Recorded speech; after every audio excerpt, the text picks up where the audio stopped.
Grande Louquinhos, tudo certo aí, gente? Olha só, vocês estão lembrados que nas últimas aulas nós estávamos falando sobre a chegada dos espanhóis na América, né? Que eles então vão derrotar os impérios que aqui existiam, eles vão se organizar para administrar a colônia, certo? Vão se dividir em vice-reinos. Vimos a organização social também dos espanhóis aqui na América, falamos lá dos chapetones, dos crioulos, dos mestiços, dos indígenas, certo? Mas afinal de contas, o que os espanhóis queriam aqui? Tá? Hoje nós vamos falar sobre a economia da América Espanhola, certo? Aqui, ó, economia na colônia espanhola, ok? Principal interesse, gente, ouro e prata, tá? A América, ela é ainda, né? Mas o caso era, foi esgotado, riquíssima em metais preciosos. Tanto que quando os astecas chegam, quando os espanhóis chegam na capital asteca, eles veem as pessoas com correntes, com anéis de ouro, e eles ficam assim abismados com aquilo. Tá? Eles vão escrever, inclusive, quando eles escrevem para a Espanha, diz assim: aqui tem tanto ouro que até mesmo as pessoas que moram na rua têm pulseiras e correntes de ouro, certo? Na região do México, o ouro era tanto, que ele não tinha tanto valor assim. Né? Por que o ouro é valioso hoje? Porque ele é raro, porque ele é difícil de achar. Né? Então, na América tinha tanto que para os astecas não era tão valioso. Era um metal simplesmente para fazer o quê? Decoração, né? Porque o ouro, ele é mole, não dá para fazer uma arma de ouro, por exemplo. Ela não vai cortar nada, né? Então, hoje tem outros usos. Eles usam porque ele transmite eletricidade, né? Coisa e tal, mas o principal uso do ouro, ele ainda é decorativo. E é para isso que os astecas usavam, tá? Então tá aqui, gente, ouro e prata, certo? Só que para extrair ouro e prata da terra não é um negócio fácil, né? Você tem que fazer uma mina, geralmente as minas são subterrâneas, são lugares muito úmidos, né? Um local de trabalhar que é muito difícil. Claro, é escuro, né? Porque é embaixo da terra, imagina, certo? Então os espanhóis não vão se prestar a esse trabalho. Eles vão se utilizar de quem? Dos indígenas, né? Nós já falamos sobre isso também na nossa última aula, tá? Hoje eu quero falar para vocês um pouco do sistema de trabalho que os espanhóis vão pôr aos indígenas, tá? Esse sistema de trabalho tem basicamente dois nomes, ó. A mita e a encomienda, certo? O que é a mita, gente? A mita era já um sistema de trabalho utilizado pelos incas, né? O imperador inca se utilizava da mita para fazer o trabalho nas plantações e tal. Só que agora não tem mais o imperador, você tem o colonizador espanhol, certo? Então se substituiu o topo da cadeia, mas o tipo de trabalho continua existindo, mas muito mais penoso para o indígena, certo? Então, ó, gente, a mita é um recrutamento de indígenas. Numa espécie do quê? Numa espécie de rodízio, tá? Então vamos imaginar, por exemplo, ó, que aqui nós temos, nessa região, uma mina de ouro ou de prata, certo? E aqui, em volta, tem algumas tribos indígenas, né? Tribos nativas da América, tá? Então o que acontece?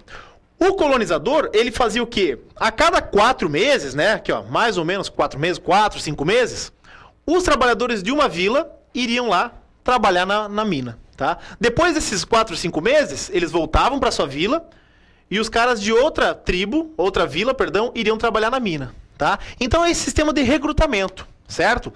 Mas qual que é o grande lance aí, gente? Parece assim, você pode pensar, vamos lá, trabalhe 4 meses e volta, né? Mas eram 4 meses de trabalhos extenuantes. Muitos indígenas morriam, né? E até hoje, trabalhar numa mina é perigoso, porque é lá embaixo da terra. O pessoal cava, né? Isso pode deslizar, pode desmoronar, tá? É muito escuro, principalmente é muito úmido, dá muita doença no pulmão. Um mineiro, por exemplo, não pode ficar mais que 4 horas embaixo da terra. Certo? Por quê? Porque é muito úmido, faz mal pro pulmão da gente essa umidade. Pode pegar uma bronquite, desenvolver uma bronquite, uma tuberculose, e aí vai. Os indígenas ficavam lá 8, 9, 10 horas embaixo da terra direto. Isso não ficavam até mais, né? Não pegavam sol, tá? E eles iam lá para baixo, eles não sabiam manusear muito bem as ferramentas que os espanhóis traziam, então era muito comum ter acidentes, né? Hoje, no trabalho de uma mina, a gente tem engenharia de segurança de trabalho, tem uma série de cuidados, tem iluminação, escoras de concreto e tal. Naquela época não tinha nada disso, gente, tá? O cara entrava lá e ia tirar ouro e prata, certo? Então os indígenas, para conseguirem suportar essa carga de trabalho, né, o que os espanhóis faziam? Davam bebidas alcoólicas para os indígenas, né? O cara, então, ele tomava lá uma cachaça, né? Ficava levemente alterado e ele ia trabalhar. Assim, ele também não reclamava, mas também não sentia aquela carga de trabalho. Por quê? Porque o álcool deixava o cara meio que fora da realidade, né? Então, realmente, ele não chegava a sentir essas coisas que ele estava passando. Só que depois desses 4 meses aqui, ó, os que sobreviviam ao trabalho voltavam para sua tribo, né? Ou para sua vila, perdão. Isso se o cara voltasse ainda com os 2 braços e com as 2 pernas, porque era muito comum ocorrer acidentes e o cara ter algum membro perdido, tá? Se ele voltasse inteiro, né, saudável, ele voltava o quê? Alcoólatra, né? E isso vai desestruturar completamente as estruturas das tribos nativas, né? Porque essas pessoas que voltam não conseguiam mais se encaixar muito bem no modo de produção da tribo, tá? Então a mita, ela vai fazer o quê? Vai aos poucos acabar culturalmente com os povos indígenas, tá? Outro sistema de trabalho é a encomenda, né? A encomenda era uma autorização para os colonos espanhóis explorarem os indígenas, né? Então, que autorização era essa?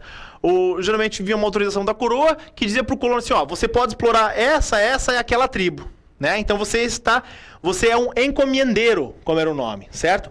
Geralmente a encomenda era unida a quê? A catequização, ó, você pode usar eles para trabalhar no sistema da mita, né? Então você, que é um encomendeiro, pode se utilizar da mita, mas também tem que fazer o quê? Catequizar essas tribos, ou seja, convertê-los ao catolicismo, certo, gente?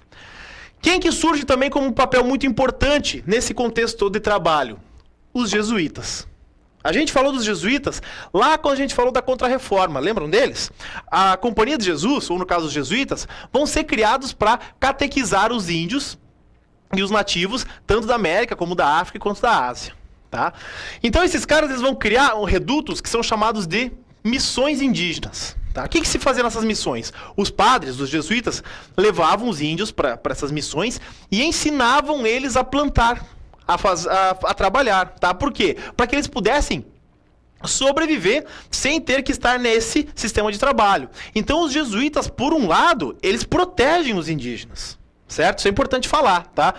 Por outro lado, o que eles fazem? Eles catequizam os indígenas e promovem um processo que a gente chama de aculturação. Ou seja, tiram dos indígenas aquela cultura que eles tinham antes dos espanhóis chegarem. Certo? Então a gente tem que ver que o papel das missões, ele é bem complicado a gente definir. A gente não pode dizer assim, as missões foram boas, as missões foram ruins, tá? Por um lado, elas protegem os indígenas dessa exploração forçada, algumas missões, né? Já por outro lado, vão fazer com que eles percam suas raízes culturais, tá?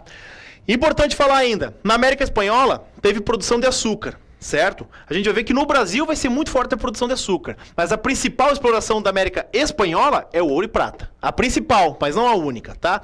E o açúcar ele vai estar desenvolvido principalmente no Caribe. O Caribe é aquela região de ilhas que fica mais ou menos ali na América Central, tá? Tem o Haiti, São Domingo, Cuba, enfim, um monte de ilhazinhas lá. Certo, gente? Falamos um pouquinho aí sobre a economia na colônia espanhola e vamos fazer agora um exercício aí para a gente poder dar uma fixada no conteúdo. Bora lá! Sobre a economia da América Espanhola, não é correto afirmar o seguinte. A. Caracterizou-se pela exploração de metais preciosos, principalmente no México, onde os astecas já desenvolviam essa atividade. Letra B. A exploração de prata foi maior do que a de ouro e teve como mais importantes centros o vice-reino do México e as minas de Potosí, atual Bolívia. Letra C. O regime empregado era o do monopólio real, aplicado por meio de impostos como quinto. E letra D. A mão de obra sempre foi a do escravo africano trazido em navios mercantes ingleses. Então, olha só, gente. Aquilo que a gente já falou, tá? A alternativa é a letra D de dado. Lembra que a pergunta perguntou, é óbvio, né? Que a pergunta nos pediu pela questão incorreta. Então, quem que trabalhava na América Espanhola? Principalmente indígenas, certo? Cuidado para não confundir. Escravidão mesmo, de fato, como base da mão de obra, é no Brasil. Beleza, gente? Vamos ficando por aqui e nos vemos numa próxima aula. Abração!